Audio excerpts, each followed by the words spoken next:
Messieurs, dames, Tanguy Koki.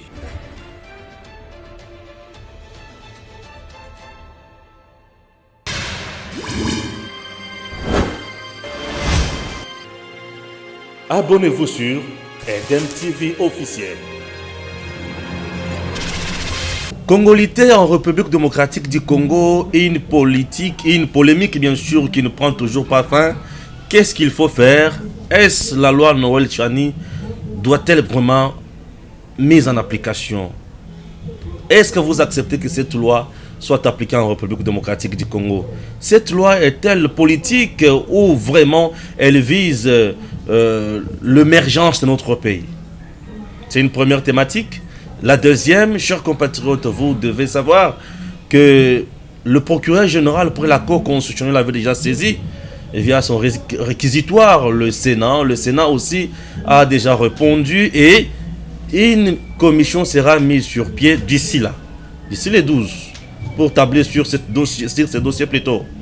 Ça c'est la deuxième thématique. Troisième thématique, nous allons parler également de l'état de siège. Vous le savez très bien que ça brille, mais le gouvernement congolais a déjà mis en place une délégation qui est chapeautée par le Premier ministre qui se trouve déjà de ces côtés-là. Les sénateurs de l'Union sacrée ont été reçus par le chef de l'État. Ce sont des questions qui seront bien sûr traitées dans cet entretien de plus ou moins 45 minutes avec le sénateur Berthelot Olungu, qui est notable du Sankourou. Il va essayer de donner son point de vue. Chers compatriotes, nous sommes là, toujours en duo avec Eric Tiswaka. Eric, bonjour. Bonjour, monsieur Stéphane. On est toujours là pour parler de la République démocratique du Congo comme d'habitude. Très bien, comme d'habitude, vous allez vous rappeler que la question sur la congolité, aujourd'hui, a fait parler beaucoup de personnes. Les Congolais, déjà hier, on signale que le docteur Tchani a expliqué à certains Congolais, à la nation congolaise, la quintessence de cette loi. Mais également, aujourd'hui, nous rencontrons le sénateur Berthelot Olungu pour en discuter, puisque lui, il est au niveau du Sénat, et avec lui, nous allons acquérir cette sagesse. Et surtout que le sénateur, le docteur Noël Tchani avait aussi saisi le Sénat. Très bien. Il a été reçu par le président du Sénat, l'honorable Batou Lukebo. Voilà. Notre invité s'appelle Berthelot Olungu. Bonjour. Bonjour. C'est monsieur Stéphane Balamwangue. Voilà. Vous êtes sur Edem TV officiel. Edem TV officiel est une chaîne qui parle plus de la République démocratique du Congo. Nous nous sommes dit on doit parler de notre pays sans insulter, mais proposer pour que le pays aille de l'avant. Mais je pense que c'est une très belle vision. C'est une très belle vision. Mais d'abord, concernant ce que vous appelez la congolité, c'est un sujet qui divise la classe politique et surtout la diaspora congolaise. Ouais, très bien. Voyez-vous, moi je préfère plutôt, sans trop de polémiques, qualifier cette loi de la congolisation de la Constitution. La congolisation de la Constitution. Absolument. Expliquez-nous. C'est ce que je vais, pendant peut-être 5-6 minutes, vas-y, vous avez avec le temps. vous, aborder ce problème. Vous allez comprendre où est-ce que je vais en venir.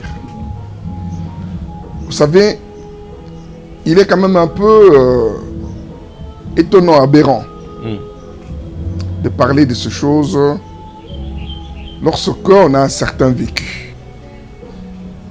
On a un certain vécu, quelqu'un qui a vécu pendant quelques années, de nombreuses années, en France, en Belgique, aux États-Unis, et qui connaît parfois les réalités vécues, qui a une certaine expérience. Lorsque il aborde ce genre de questions, il faut le faire avec beaucoup de parcimonie. Moi, après mes études ici à l'université de Kinshasa, j'étais assistant, j'ai obtenu une bourse, je suis allé, j'ai fait mes études, ma famille est venue, et aujourd'hui, j'ai dans ma famille des enfants, des petits-enfants, parce que je suis 10 fois grand-père. Ok. j'ai des enfants dont les papas. Donc mon fils par exemple, qui a eu un enfant avec une Belge, une Marocaine ou une Italienne.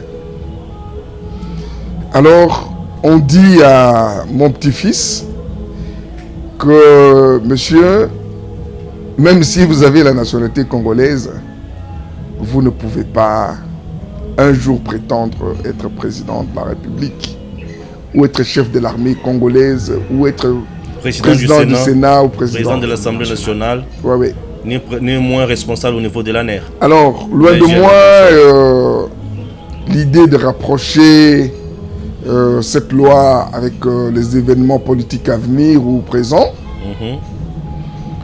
mais soyons quand même un tout petit peu sérieux.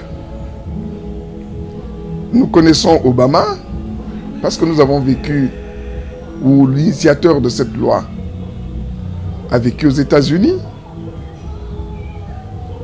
Mais Obama n'est pas de père américain. Il est certes né aux États-Unis, mais il est devenu président des États-Unis d'Amérique. Son statut ne fâche pas les lois américaines. Absolument. Voilà. Ok, mais alors pourquoi est-ce que on ne peut pas se rendre compte que la vocation de ce grand pays, République démocratique du Congo, fait que ce pays doit beaucoup apprendre des États-Unis. Beaucoup. La vocation de ce pays est d'être un très grand pays. Et on sait que c'est pas toujours des enfants nés de parents, de parents non congolais qui ont trahi ce pays. Combien d'enfants nés de pères et mères de nationalité congolaise ont trahi ce pays? Énormément. Et donc, là où je peux être d'accord avec lui, c'est lorsque, peut-être, s'il peut dire, bon, voilà, tous ceux qui disent, voilà, j'aime les Congos, mais je n'ai pas les Congolais, là, il y a un problème. Mais regardez, qui a construit la Belgique? Qui a fait de la Belgique un petit pays, presque une grande puissance européenne? Qui? C'est Léopold II. Ce ne sont pas de Belges de souche. C'est une famille allemande. Voilà ce que nous, on a besoin. On a besoin de gens qui aiment le Congo et les Congolais. On a besoin de gens qui respectent ce peuple et ses dons de la nature et qui veulent travailler pour ce pays. Et donc, il faut qu'on arrête avec ce débat. Mais on peut servir le pays tout en étant sénateur, tout en étant député national, mais bien sûr, tout en étant ministre, mais bien sûr, tout en étant gouverneur. Ah mais oui, mais le chef de l'État. Mais pourquoi devenir un chef de l'État? Le chef de l'État, il est élu au suffrage universel. Bien sûr. Ok. Ouais. Direct. Oui, suffrage universel direct. Ouais. Eh bien, si l'ensemble de la population ou la majorité de la population congolaise dit que c'est monsieur X de père, donc qui respecte les conditions de l'article 72 de la Constitution, donc qui est éligible à ces fonctions de chef d'État, si la population congolaise estime, mais ça revient, c'est une prérogative du souverain primaire. Nous n'aurons pas un problème de loyauté partagée. Non. Noël Tchani a épinglé aussi ça, loyauté partagée. Vous savez, je peux vous le dire, vous savez, c'est pas tous ceux qui disent qu'ils aiment le Congo ou qu'ils aiment... Non, ça ne se décrète pas comme ça. C'est par les actes. Et personne ne peut sonder le cœur d'une autre personne. Sinon, l'ensemble de la population, la majorité de la population, ça, on a moins de risques de se tromper. Et donc, à mon humble avis, essayer de créer un climat de peur. Penser que c'est parce que tel a son père ou sa mère. Non, mais ça se vit. On voit par exemple nos frères qui sont de la diaspora. Qu'est-ce qu'ils ne font pas pour ce pays? Qu'est-ce qu'ils ne font pas? Ils travaillent parfois très dur pour investir ici, pour aider la famille, pour souvenir aux besoins primaires de leurs parents. Et pourtant, ils ont pour la plupart, ils n'ont plus la nationalité congolaise. Moi, je suis là où je suis d'accord avec Noël Chani. Noël Chani, c'est lorsqu'il évoque, peut-être sans le dire, l'irrévocabilité de la nationalité congolaise. C'est-à-dire, lorsqu'on est né de père et de mère congolais, on le reste, quelle que soit la nationalité que l'on peut prendre pour telle ou telle autre raison. Très bien. Là, je suis d'accord avec lui. OK? Et donc, il faut ouvrir la Constitution pour regarder ces aspects qui vont faire que le Congo soit un grand pays. Noël Chani a peur de l'infiltration aussi, monsieur le sénateur. Ah ben écoutez... Nous sommes entourés de 9 pays voisins qui cherchent nos richesses, qui cherchent à nous affaiblir. Oui, mais ce pays n'appartient à personne, moins encore à Noël Chani. Ce pays appartient aux 100 millions de Congolais ou 120 millions de Congolais. Je ne connais pas le nombre exact qui est ce pays. Mais si la grande majorité estime que voilà tel citoyen, M. Lungu, ou actuellement M. Tshisekedi, peut nous diriger, eh bien, si tout le monde se trompe, c'est que tout le monde a raison. Moi, je ne voudrais vraiment pas que ce débat continue. Il faut arrêter. Il faut donner la chance à ces grands pays pour que les personnes, quelle que soit l'origine de ses parents, mais qui, dès qu'ils montrent qu'ils sont prêts à mouiller le maillot, pourquoi? Pour la cause de ce pays, pour la cause des habitants de ce pays, eh bien, s'il faut leur donner la chance, il faut la leur donner. Ok? Savez-vous, par exemple, que tous ces jeunes joueurs, l'équipe de Léopard, la plupart ont d'autres nationalités. Est-ce que vous le savez? Est-ce que vous le savez? Bien sûr que oui. Ah oui, bon alors. Mais ils mouillent le maillot pour l'honneur, pour faire plaisir aux Congolais. Ok? Mais, et pourtant, sur papier, ils ne sont plus Congolais. Alors allez-y comprendre. Non, il faut arrêter avec ce genre de débat rétrograde. Très bien. Rétrograde. Parlons irrévocabilité de la nationalité congolaise. Là, nous sommes d'accord. Irrévocabilité de la nationalité. Parlons de la double nationalité. C'est ce que vous voulez, c'est ce que vous appelez congolisation. Oui, non. Ce que j'appelle la congolisation, c'est de vouloir mettre le petit ver, le petit animal qui va ronger la grandeur de ce pays, en le rebuffant uniquement sur des notions donc s'approprier le Congo. Tout ça. Non, le Congo, c'est un don de Dieu à l'humanité. Et très donc, bien. Nous devons absolument être en mesure d'accepter tous ceux qui viennent, mais parce qu'on ne devient pas chef de l'État par un coup d'État, par une baguette magique, ok?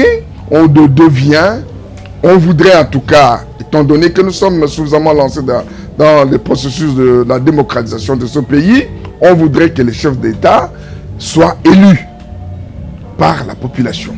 Ok? Et une fois qu'il est élu, qu'il prenne aussi la mesure de nommer à des fonctions des personnalités qui ont la compétence, bien sûr, de nationalité congolaise, qui ont la compétence de les aider. Mais commencer maintenant à dire non, voilà votre père, mais si c'est le père ou la mère, et donc on va encore regarder, mais l'arrière-grand-mère, l'arrière-arrière-grand-père, il faut remonter. Non, ça c'est vraiment ça deviendra très compliqué. Ok? Et donc, voilà, moi je pense que ce débat est un débat dépassé. Il faut regarder sur des schémas qui sont progressistes. C'est ça, c'est un schéma qui nous fait reculer c'est pas moi, 60 ans. C'est un débat qui pouvait peut-être avoir lieu au moment de l'accession du pays à l'indépendance. Je pense qu'aujourd'hui, les Congolais sont formés, à titre d'exemple, lorsque j'écoute le plan Tiani. Le grand maréchal. Non. Ça, voilà encore ce que Mobutu, le maréchal Mobutu, appelait de l'aliénation.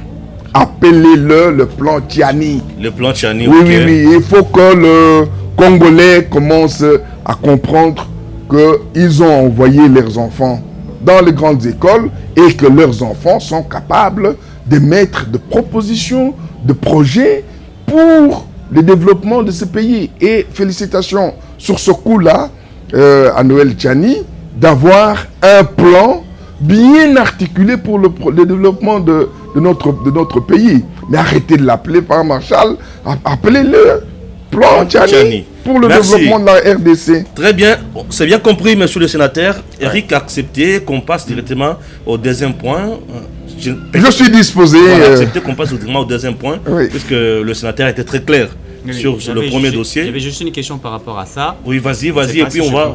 Allez-y. Oui. En 1997, lorsque l'AFDEL est entré, le docteur Tiani nous a dit Mouzé est entré avec le Rwandais, les Burundais, etc. On a infiltré la police, on a infiltré l'armée, on a infiltré les services de l'État. C'est ce qui a fait à ce que, après plus de 10 ans, le Congo n'a pas pu atteindre les seuils de rentabilité. Et donc, le docteur dit, pour essayer de protéger la République démocratique du Congo, émanant de tout ce que nous avons vécu, il trouve mieux que l'on puisse, n'est-ce pas, proposer ou accepter cette loi de telle sorte que, à un certain moment, c'est-à-dire, on peut accepter la loi pour peut-être 10 ans ou 15-20 ans, et que ceux qui vont diriger la République démocratique du Congo soient d'office des Congolais, des pères et des mères, et après regarder dans les années à venir avec nos voisins, avec nos pays africains, pour voir est-ce que nos relations se sont améliorées, est-ce qu'on peut aujourd'hui essayer encore de faire en sorte que ceux qui ne sont pas nés des pères ou des mères deviennent des Congolais. Est-ce que ne pensez-vous pas que cette réflexion était vraie ou pour vous c'est aberrant ou aberrante ou Oui, c'est une bonne réflexion. C'est un intellectuel. Vous savez, ce qui est arrivé à ce pays, c'est pas nécessairement le fait de tel ou tel autre fils. Les richesses qui attisent la convoitise de voisins et de pays mieux organisés que le nôtre, les pays développés, les pays occidentaux, ainsi de suite. Alors l'AFDEL, mais c'est un accident de l'histoire. Mais il voudrait corriger cet accident. Non, je crois que en ce moment-là, lorsque il fallait absolument dégager la dictature qui s'était imposée, c'est comme quelqu'un qui se trouve au fond d'un trou. Tu ne regardes pas la main qui te sauve. Très bien. Qui te tire du trou. Alors une fois sorti, et dès qu'on a commencé à comprendre qui est qui, déjà M. Laurent Désiré Kabila a taxé ce regroupement de conglomérats d'aventuriers. Très bien. Bon, c'était des aventuriers.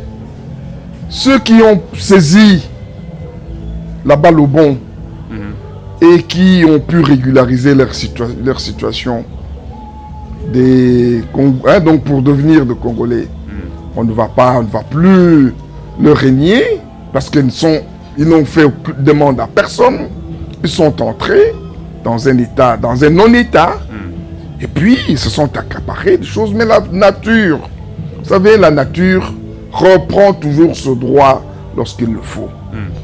Nous n'allons pas faire une constitution en tenant compte des accidents de l'histoire. On peut s'en référer. Mais une fois qu'on a une bonne constitution qui a tenu sous un régime de président honoraire Kabila et qui tient encore maintenant, il y a des aménagements à faire. Mais les fondamentaux sur la nationalité, sur... on ne doit pas être rancunier. Nous avons une vocation grandiose. Ok? Et donc, ceux qui sont partis, je connais des gens qui ont été à certains moments chefs d'état-major de ce pays, mais ne se reconnaissant pas ou n'acceptant pas la nationalité congolaise, ils sont partis. Pardon, sénateur, n'avez-vous pas peur que, par exemple, vous allez vous rappeler de la question des Minembwe? L'excellence ancien ministre Azari Roberoi qui a voulu faire de Minembwe, n'est-ce pas, donner une commune au Banyamulenge. Oui. N'avez-vous pas peur que demain, après-demain, que nous ayons peut-être un président pareil qui va donner une partie du territoire national à un pays c'est pas ça la peur, en fait. Bon, il faut plutôt avoir peur de la balkanisation. Ok? Donc, on découpe ce pays. Plutôt que ce genre de phénomène, on le vit d'une certaine façon, même déjà à l'intérieur donc à l'intérieur des limites de notre grand pays, tu vas trouver qu'il y a de petits conflits entre tel groupe, telle communauté et tel autre. Ça ne peut pas manquer.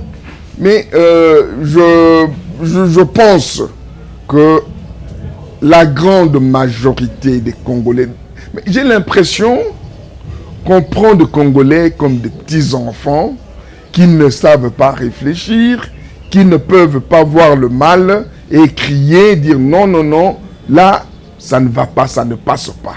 Ok? Nous, je crois que 61 ans après l'indépendance, il y a déjà une certaine maturité. Des jeunes gens comme vous vont se lever pour dire non. Pour dire non, monsieur, vous êtes à la dérive, bien qu'étant chef de l'État. Très bien. Donc, moi, je reste vraiment optimiste. Ouais. Je fais confiance à la population congolaise. Essayons plutôt de former nos jeunes, qu'ils sachent défendre ce pays par des arguments modernes, par des arguments de personnes civilisées. Très bien. Ok? Moi, je ne peux pas comprendre. Je vais terminer par là. Vas-y. Je ne peux pas comprendre que dans certains pays, j'ai cité ici l'exemple des États-Unis. Ok? Mais parfois, vous allez en Belgique, peu importe qui vous êtes, mais une fois que vous êtes régulier par rapport à l'administration, mais vous allez vivre tranquillement. Tranquillement. Comme il est encore... on n'a pas encore une masse critique de personnes pour pouvoir, par exemple, prendre un Congolais d'origine, enfin de souche, l'élever comme Premier ministre, prenons le cas de la Belgique, ou président en France. Allez, les Sarkozy et tout ça, ce ne sont pas des gens... les Raffarins. Donc, mais ce ne sont pas des Français de souche. Mais à partir du moment où on sent que on peut avancer, on peut faire un changement, mais c'est la population qui décide. C'est pas une histoire, ça ne concerne pas que l'élite. C'est pourquoi il faut bien former les gens pour qu'ils sachent qu'au moment où on donne le pouvoir à quelqu'un, eh bien, il n'y a qu'un autre pouvoir pour l'arrêter. Ok? Donc, on ne donne pas à n'importe qui. Okay? Ce sont des sujets que nos enfants, à l'école, à travers le civisme, doivent comprendre. Il faut mieux connaître ceux pour qui nous votons. Et il n'y aura pas de difficulté si les gens sont forts. Très bien. Sénateur, vous avez été reçu le samedi par le chef de l'État dans le cadre des sénateurs de l'Union sacrée. On peut savoir, ou bien on peut connaître le contenu, le message. Est-ce que le mot d'ordre a été donné pour voter pour la levée des immunités de Matata Ponyo ou c'était quoi? Merci. Vous savez, depuis ce que je pourrais appeler la révolution du mois de décembre 2020 jusqu'à aujourd'hui, les chefs de l'État n'avaient jamais reçu les sénateurs. Très bien. Il était donc de bonne loi que sous le leadership du président Bahati Lukwebo, Modeste, que les chefs de l'État reçoivent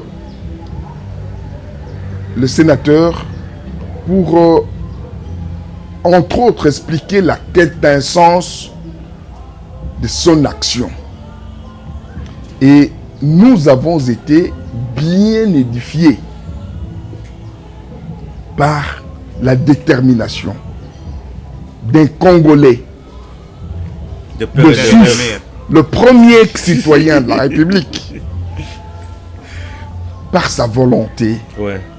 En fait, si je peux un peu caricaturer, parce que c'était l'essentiel du message, après l'avoir écouté,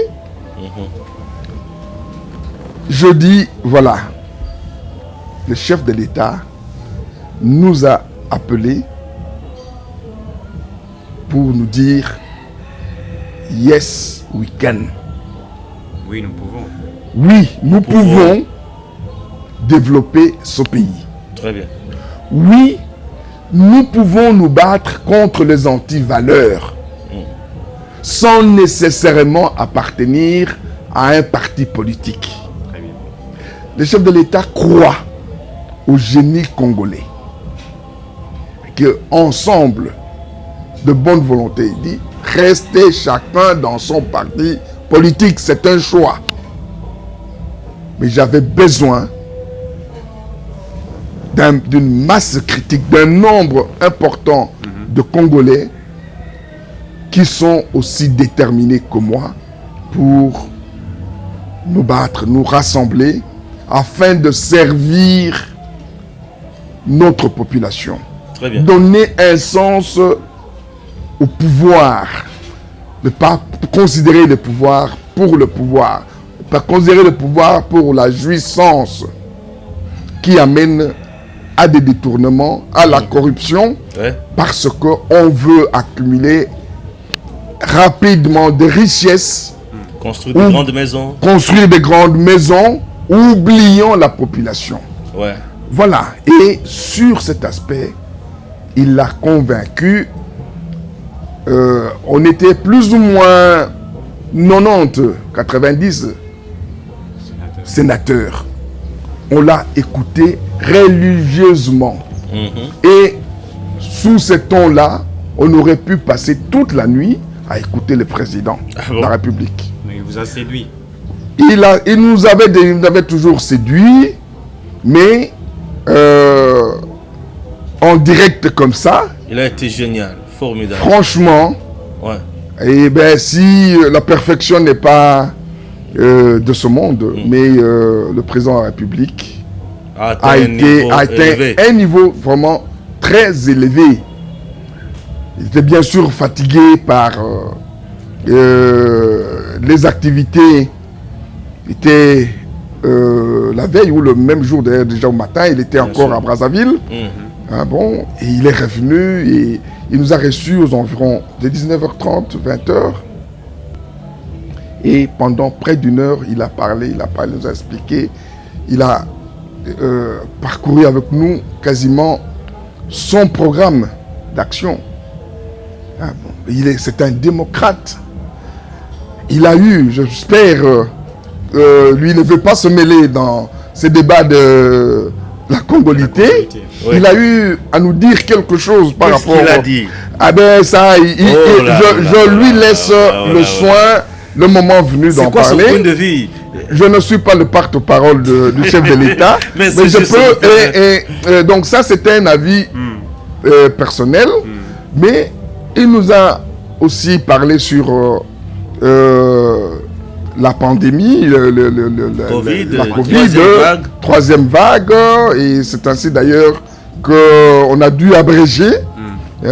Et à ce propos, il a dit qu'il était temps que, après quasiment 2 sessions sans vacances, qu'on aille en vacances. C'est une façon de nous protéger, de protéger nos familles, parce que ce soit au niveau du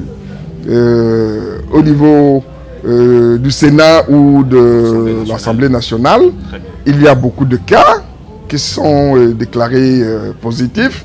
Déjà demain, le lundi, au niveau du Sénat, tous les sénateurs et nos assistants devront passer ce test-là.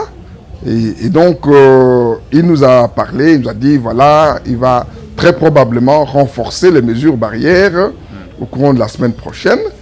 Mais il regardait un tout petit peu comment sauvegarder l'effort produit par le domaine et l'économie de notre pays qui commence à reprendre le poil de la bête. Donc, il ne faudrait pas prendre de mesures qui vont encore freiner cet élan. Ensuite, il nous a parlé de la situation à l'Est. D'abord, concernant l'état de siège.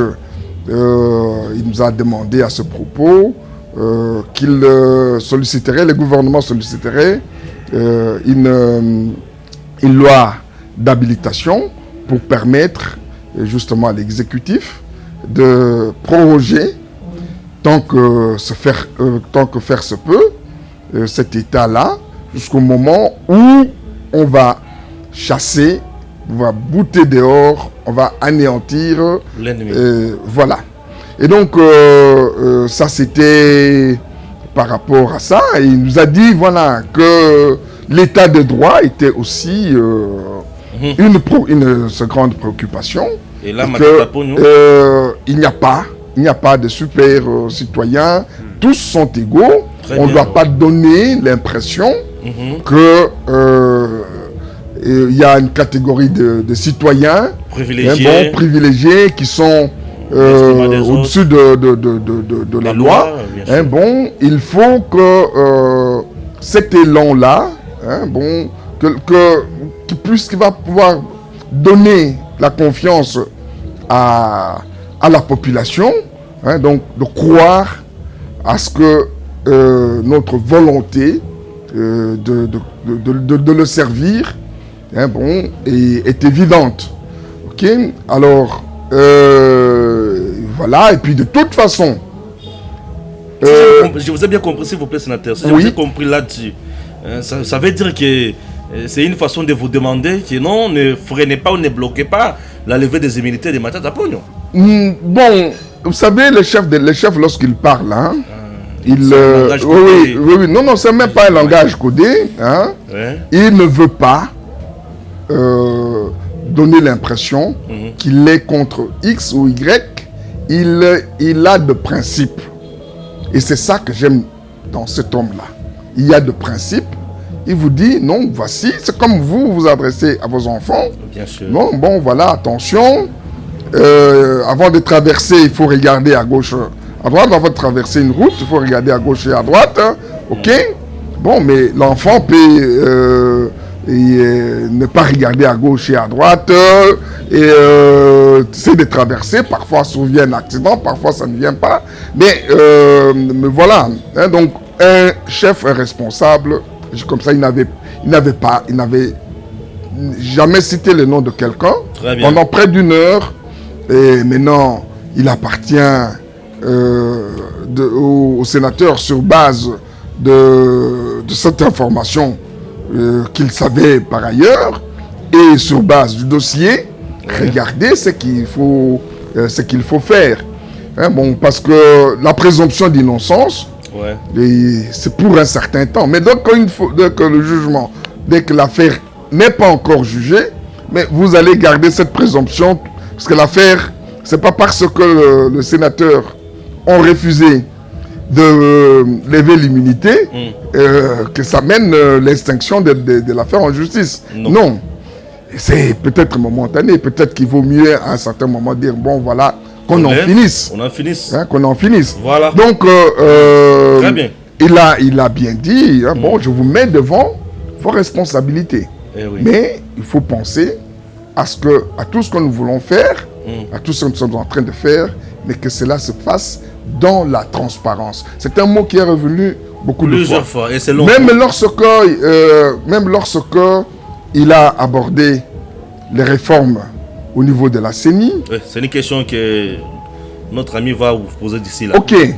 Alors j'attends le moment précis. Hein, bon. Donc, mais je vous disais donc on a abordé en tout cas en 1 heure, et c'est vraiment formidable, tous les aspects de la vie de notre pays.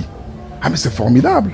Très bien. Tous les aspects. Donc il maîtrise tout ce qu'il fait. Il maîtrise certains hommes mieux informés et qui communiquent aussi très bien. Assez facilement. Donc ne vous en faites pas.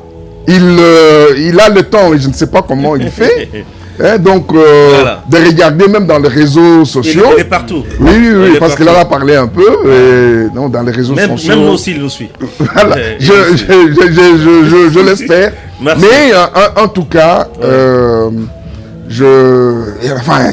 il a abordé tous les domaines de la vie. Hein, bon, mais a vraiment insisté sur le fait que l'union sacrée de la nation, ce n'est pas un parti politique. En fait, c'est un état d'esprit. C'est un état d'esprit, comme je vous l'ai dit au début, de gens qui ne sont pas des pessimistes, hein, des gens qui croient au Congo. Il y a quelques mois, le sénateur José Makila aurait demandé à vous, des députés, des sénateurs, mais également au président du Sénat, qu'on puisse interpeller l'inspecteur général de l'IGF, M. Alinguetti, n'est-ce pas? Est-ce, lors de votre rencontre, avez-vous soumis, n'est-ce pas, ou parlé au président, sur ce qui a été demandé, puisque l'inspecteur général des finances, ou l'inspection générale des finances, est attaché au président de la République? Est-ce que le président vous aurait dit qu'il enverrait certainement M. Alinguetti pour s'expliquer par rapport à ce qui est dit? Est-ce ce que l'inspecteur général des finances fait aujourd'hui? Il s'est boosté par les présidents de la République, où il travaille comme un inspecteur de finances. Pouvez-vous nous dire un petit peu par rapport à ça? Je vous ai bien dit que le président de la République, c'est un homme de principe. Il a parlé principe. On n'a jamais cité le nom de Jean. On n'a jamais cité le nom de Jean. Et aussi, je vous ai dit que, compte tenu de cette situation de la Covid, troisième vague, on a plutôt été presque contraint d'écouter le chef de l'État parler, nous donner son message. C'est une première rencontre. Bon, on se posait la question, mais l'union sacrée, c'est quoi? Est-ce qu'il y a une charte? Donc c'est ce genre de questions qu'il a abordé, mais on n'a jamais parlé de noms des individus. Alors, si vous voulez que je vous donne mon point de vue sur l'affaire, que autant nous apprécions ce que l'inspecteur général et son équipe sont en train de faire sur le terrain, autant nous estimons que sur le plan médiatique, il en fait peut-être un peu de trop. Il aurait dû qualifier le Sénat de voleur. Bon, vous savez, c'est pas en quel titre il l'a dit. Est-ce qu'en tant qu'inspecteur, ou bien en tant qu'individu, en tant que M. Alingueté, citoyen congolais, il peut mettre des avis. Mais je pense que son rôle, c'est identifier, c'est inspecter. Très bien. Il ne doit pas prendre la place du procureur général ou c'est qui, près la Cour de cassation ou près la Cour constitutionnelle ou près le cours des tribunaux. Ce n'est pas son rôle.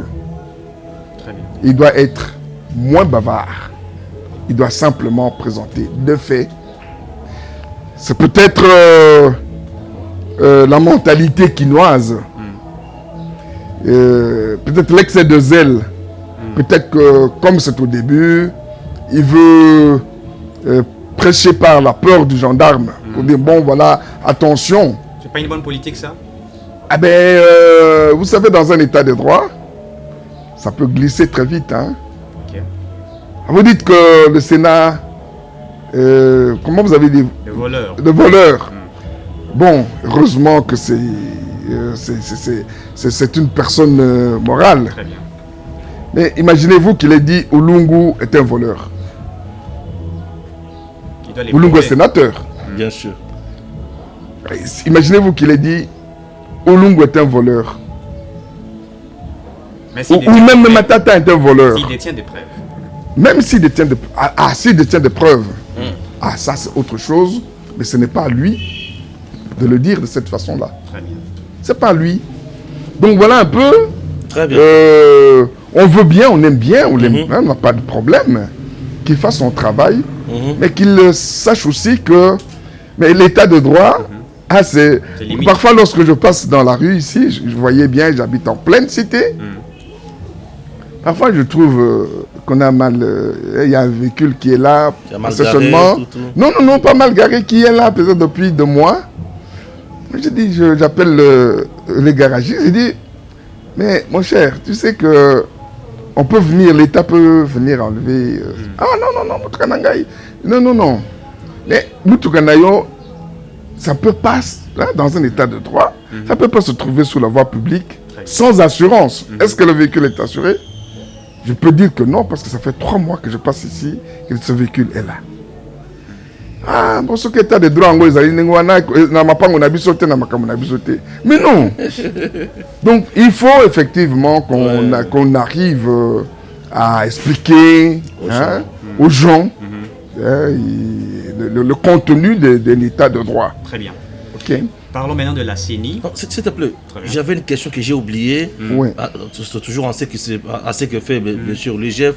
Il vient de dénoncer encore une affaire de carte Visa. Vous êtes au courant de ça? Ben oui, je suis au courant. Avez-vous la carte là? Avez-vous sa carte Visa? Moi non. J'ai une carte Visa. C'est auprès de ma banque qui me l'a donnée à titre personnel, à titre non, ça c'est la carte Visa privé. Pour retirer l'argent dans le compte de l'État. Oui. C'est vrai. Non, ça se passe. Il y a de gens qui sont appelés de par leur fonction à détenir un moyen de paiement. Et le moyen de paiement moderne et efficace, c'est la carte. Alors, s'il y a des abus, ça c'est autre chose. Ok? Très bien. S'il y a des abus, c'est autre chose. Vous voyez, par exemple, dans la ville, vous voyez des véhicules avec matriculation, présidence de la République, hôtel de ville, gouvernement provincial de Kinshasa, GPK. Ok? Mais cela ne veut pas dire qu'il faut cogner, lorsqu'on est dans une telle voiture, qu'on peut cogner les gens, qu'on doit brûler le feu. Non. Okay? C'est un moyen de déplacement qu'on vous donne. Mais il faut respecter, il faut absolument respecter le code de la route. Vas-y, une question liée. La question liée à la CENI, nous avons suivi au niveau du Sénat, si je ne me trompe pas. De l'Assemblée nationale. De l'Assemblée nationale. Là, il va émettre un point de vue comme sénateur. Un homme politique. Non, pas comme un sénateur. Okay. Un homme politique. J'aimerais qu'il émette un point de vue comme un homme politique, puisque le Sénat va aussi tabler sur ces dossiers-là. Très bien. Ouais. Puisque le Sénat, c'est l'Assemblée plénière qui reste souveraine, et non un sénateur. Ouais. J'aimerais qu'il essaie un peu de donner son point de vue aussi comme étant un homme politique. Très bien. La question sur la CENI. À mon avis, ce qui s'est passé au niveau de l'Assemblée nationale, ça a été adopté par le député, etc. Et nous avons suivi aussi certains acteurs politiques qui disent que ça a été politisé. Par exemple, je prends l'exemple de M. Martin Fayulu, qui dit que sa proposition, qu'il avait soumis cette proposition, qui demandait à ce qu'il y ait, comment dirais-je, une présidence tournante, chaque 3 mois ou 4 mois après. 4 mois, c'est la bonne proposition et c'est meilleur. Ouais. Celle qui a été proposée au niveau de l'Assemblée nationale, elle est vraiment politisée. Que pensez-vous de ce qui a été fait au niveau de l'Assemblée nationale? Bon, vous savez, qu'est-ce qui est politisé, qu'est-ce qui est politique et qu'est-ce qui ne l'est pas? Tout est politique. Mais tout est politique. Déjà à partir de la maison. Ouais. Même tous ces gens-là qui disent non, voilà, c'est politique, c'est politisé. Bon, mais si tu t'occupes pas de la politique s'occupe toujours de la gestion de la chose publique de la cité. Très bien. Ok. Vous savez, dans un régime démocratique, il y a ceux qui sont au pouvoir et ceux qui ne sont pas au pouvoir. Très bien. Allez par exemple dans le pays des grandes démocraties. Et je vous invite d'ailleurs la prochaine fois que vous aurez l'occasion de m'interroger, interrogez-moi sur la théorie du choix social. Très bien. Ok. Allez en France, allez en Belgique, allez en Grande-Bretagne. Qui organise les élections? Je sais que c'est le ministère de l'Intérieur. C'est le ministère de l'Intérieur. Et le ministre de l'Intérieur, il est issu d'où et de quoi? C'est d'un parti politique et du gouvernement. D'un parti politique, voilà. Vous avez peut-être la réponse. Ok? Vous avez la réponse. Bien sûr. Ce n'est que dans nos pays, parce qu'on a voulu justement donner du poids social à la société civile que l'on entend. Le chef de l'État ou le Parlement aurait pu dire non, voilà, allez, on fait comme en Belgique, on fait comme en France, que le ministère de l'Intérieur organise les élections et qu'on dira quoi? C'est politisé. Voilà. C'est bien faire dessin pour gagner tout simplement. Ok. Voilà, on dira. Donc, c'est parce qu'on ne fait pas encore trop confiance aux institutions, à nos institutions. Ok. Et quelque part, il faut féliciter les politiciens congolais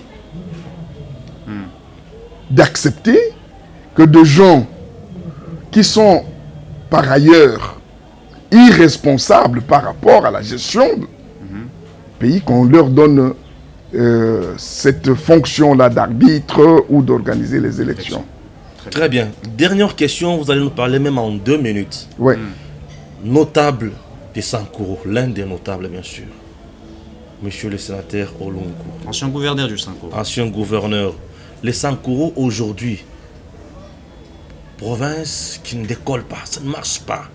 Chez vous, ça ne marche pas. Vous êtes notable, bien sûr, puisque vous êtes l'émanation des députés provinciaux. C'est que vous êtes là. Mais ça ne marche pas là-bas. Mokoumadi n'est pas accepté par une catégorie, rejeté par une autre. On ne comprend rien. Qu'est-ce que vous voulez concrètement? Et pour l'accepter, ça demande quoi? Et pour que cette province aille de l'avant, ça demande quoi? En tout cas, nous vous donnons votre temps. Nous n'allons même pas intervenir avec des sous-questions. Vous fixez la caméra, vous parlez à cœur ouvert à cette population qui vous suit. C'est vraiment avec beaucoup d'émotion que je vais parler de cette question sur le Sankoro. J'avais dit que j'étais un ancien gouverneur. J'aimerais même dire que je suis le gouverneur sortant, Sankoro. Et j'ai vu un courrier de députés provinciaux. Et parlant de moi, ils ont dit, si Oulungu a construit une hutte, Mukumadi est venu détruire cette hutte. Je ne vais pas faire de jugement de valeur. Mais parce qu'il faut un jour dire les choses telles qu'elles sont.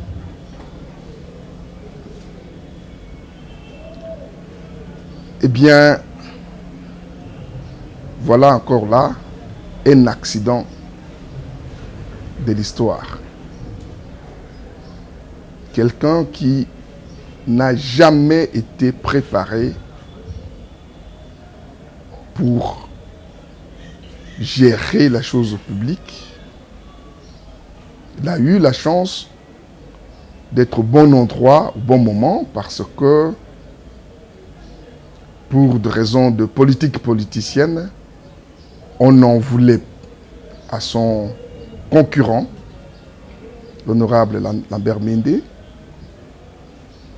Et voilà. Quelqu'un qui n'a jamais participé à une réunion d'un parti politique, qui était un homme d'affaires, qui réussissait bien dans ce monde, poussé par on ne sait qui, se retrouver là, et on lui a confié la province. Et déjà, le mois d'octobre, je pense bien, les problèmes ont commencé à surgir quasi un mois après son investiture par le chef de l'État. Je crois que c'était le 20 septembre. C'est vraiment un accident qui risque de coûter très cher à la province du Sankoro. J'en appelle aux autorités de ce pays de se pencher sur le cas Sankoro avant que cette situation ne dégénère. Les concertations, les conseils ne suffisent pas. Il fait tout à sa tête, sans tenir compte du fait que il faut tenir compte de beaucoup de paramètres avant d'apposer sa signature. Il révoque le gens, il refuse d'exécuter dans certains domaines de collaboration. Il prétend être l'autorité suprême. Et lorsqu'on lui dit, voilà, cette suprématie, vous la tirez de l'investiture par le chef de l'État, qui lui-même avait juré de respecter, de faire respecter la Constitution, eh bien là, il manque de mots. Alors tenez, sur 13 députés nationaux, 12 ont signé, parce que j'ai vu la pétition, ont signé pour qu'ils partent de cette province. Sur 4 sénateurs de la province, 3 ont signé. Sur 25 députés provinciaux, 17 ont signé aussi, ne veulent pas de lui dans la province. Et alors, voyez bien les statistiques. Jusqu'à ce jour, les ministres qui fonctionnent au Sankourou, qui sont en fonction, ce sont les ministres que j'ai nommés, moi. Depuis près d'une vingtaine d'années, d'une vingtaine de mois, eh bien, il y a un système de gestion opaque. Ça, ce n'est pas moi qui le dis, c'est son vice-gouverneur sur un réquisitoire de pétition, un mémo plutôt, de 5 pages adressées au chef de l'État qui le dit. Personne, mais alors personne, aucun agent n'est payé. Et pourtant, certes, il y a 2 mois de retard de rétrocession, versement de rétrocession, mais sur le peu qu'il reçoit, aucun effort ne fait. On a parlé ici de la congolité, mais il y a d'autres choses qu'il faut relever. Dès le départ, ce monsieur a la nationalité française. La DGM a de preuves. C'est ainsi que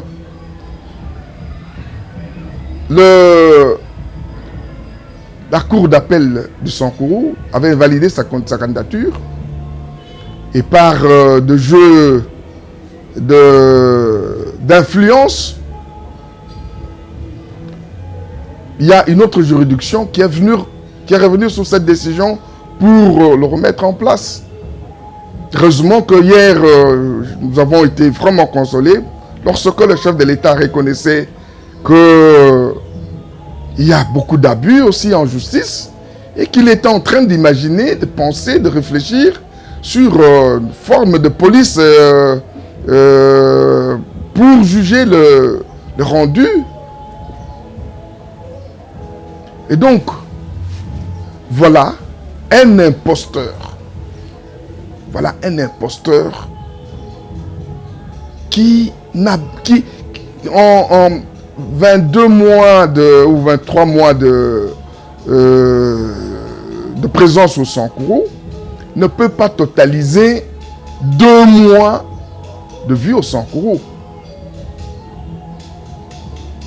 Alors, voilà. C'est un accident de l'histoire. Le Sankourou mettra du temps à se rattraper, mais je pense qu'il est temps qu'il dégage. Il est temps qu'il dégage. Là où il n'y a pas de problème, il en crée. Là où il faut résoudre le problème, il ne résout pas correctement. En 2 ans, monsieur, vous êtes gouverneur et vous ne parvenez pas à présenter un gouvernement. Alors, expliquez-moi, vous allez vous baser sur quoi pour juger ce monsieur-là? Parce que déjà les prémices n'arrivent pas. C'est un homme conflictuel. Le même député qui l'ont mis là-bas. Donc ces créateurs, lui la créature, il veut les écraser. Il veut écraser le président de l'Assemblée, Benoît Olamba, ainsi que la majorité des députés. Il prend de jeunes gens,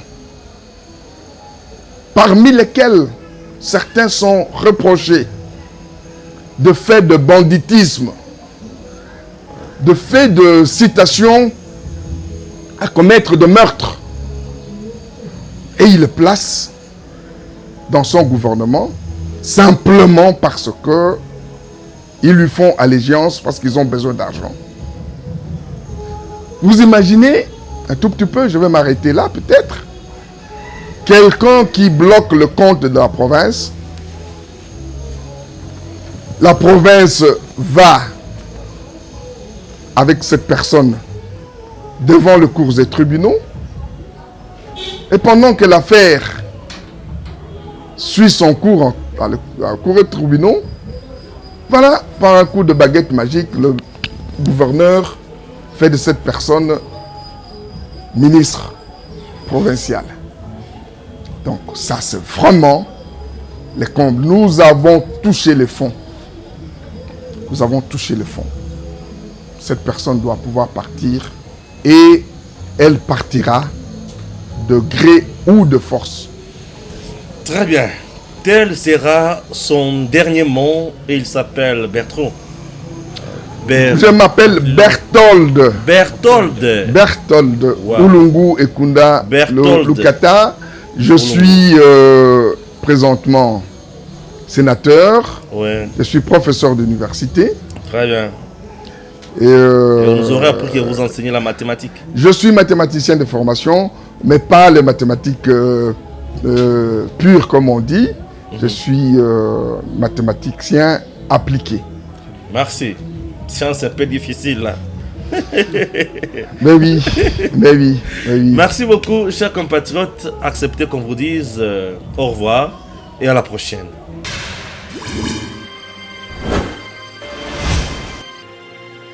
Abonnez-vous sur Eden TV officiel.